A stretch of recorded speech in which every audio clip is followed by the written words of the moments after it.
مباريات دور التمانية لكأس العالم قطر 2022. الناس بتسأل مين هيلاعب مين وإمتى. أول ماتش هيبقى يوم 9 ديسمبر، كرواتيا هتلاعب البرازيل الساعة 5. وتاني ماتش هيبقى برضه 9 ديسمبر، هولندا هتلاعب الأرجنتين الساعة 9. كرواتيا طبعا كانت كسبت اليابان 3-1 بضربات الجزاء، والبرازيل كسبت كوريا الجنوبية 4-1. هولندا كانت كسبت أمريكا 3-1، والأرجنتين كسبت أستراليا 2-1. طيب هنا التوقعات. كرواتيا والبرازيل طبعا يعني ماتش هيبقى سهل شوية على إن الواحد يتوقعه إن هو البرازيل هيبقى ليها الأغلبية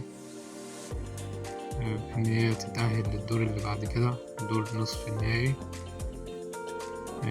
وهولندا والأرجنتين الكفة الأرجح للأرجنتين.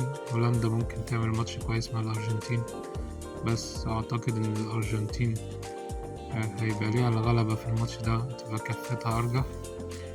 ونصف النهائي غالبا ممكن هيبقى ما بين البرازيل والأرجنتين. طيب يوم 10 ديسمبر في ماتشين، المغرب مع البرتغال الساعة 5، والأرجنتين إنجلترا مع فرنسا الساعة 9. طبعا المغرب لعبت ماتش عالمي مع أسبانيا وكسبت بضربات الجزاء 3-0. البرتغال برضو عملت ماتش جامد أوي مع سويسرا وكسبت 6-1. الاتنين هيلعبوا بعض، هيبقى ماتش جامد على فكرة، مش هيبقى سهل على الفريقين. انجلترا الساعة 9 هتلاعب فرنسا.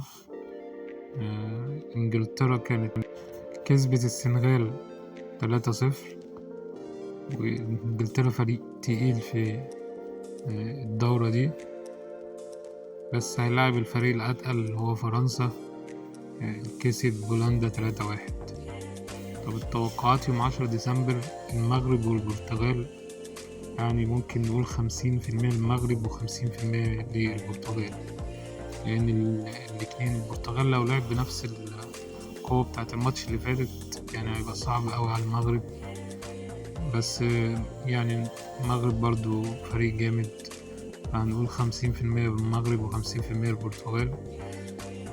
انجلترا وفرنسا الكفة الأرجح لفرنسا، بس انجلترا برضو ممكن هتعمل ماتش جامد، فنقول 60% فرنسا و40% انجلترا. يعني 10 ديسمبر التوقعات مش سهلة زي 9 ديسمبر. يعني 9 ديسمبر قلنا البرازيل والأرجنتين غالبا هما اللي هيقابلوا بعض في نصف النهائي، لكن نصف النهائي التاني يعني هيبقى صعب تتوقعه، بس ممكن يبقى الأغلب فرنسا طرف في الماتش مع البرتغال أو المغرب. نتمنى المغرب طبعا. لايك وشير واشتراك في القناة وفعل الجرس، وشكرا.